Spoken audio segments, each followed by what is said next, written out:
शहीद आजम भगत सिंह जिंदाबाद, शहीद आजम भगत सिंह जिंदाबाद, भगत सिंह अमर रहे, शहीद भगत सिंह अमर रहे।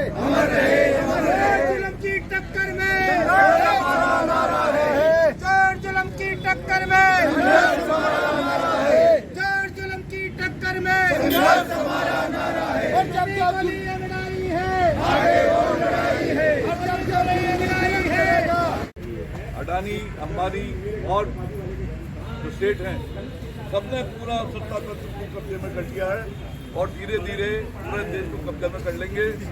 400 का नारे का मतलब ही एक है कि अब अगला चुनाव नहीं होगा। जब 400 से ज्यादा सीटें आ जाएंगी तो विरोध तो बचेगा ही नहीं, तो फिर जब विरोध नहीं बचेगा तो चुनाव की जरूरत ही नहीं है। एक पार्टी एक आदमी चाइना में एक आदमी जीतता रहता है, उस तरह से यहाँ भी हो जाएगा, आपको पता भी नहीं पड़ेगा। इसलिए सचेत होने का समय है। और ओम बिरला का जहाँ तक जिक्र है, आपको सबको पता है कि कितनी संपत्ति अर्जित थी। जब अपना छात्र जीवन शुरू किया था, एक दवाई की छोटी सी दुकान पे सारे भाई मिलकर काम करते थे। आज 1000 करोड़ से ज्यादा की के उदाहरण है कि अपने और अब जब चुनाव का माहौल बना है, चुनाव घोषणा हो गई है, इसके बावजूद भी बड़े बड़े नेताओं को टारगेट बना के ईडी के नाम पे, झूठे मुकदमों के नाम पे उनको बंद करके और लोगों को डराने का प्रयास किया जा रहा है।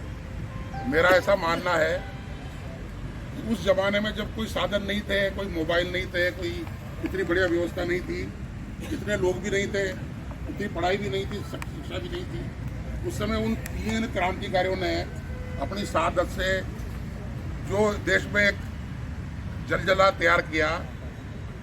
हम इतने सारे लोग हैं, एक इस नोटंकीबाज और इस बहरूपियों के खिलाफ जो ये शासक है अपना प्रधानमंत्री, मैं उसको बहरूपिया, जहाँ जाओ वैसे वो बहरूपिया होते हैं ना।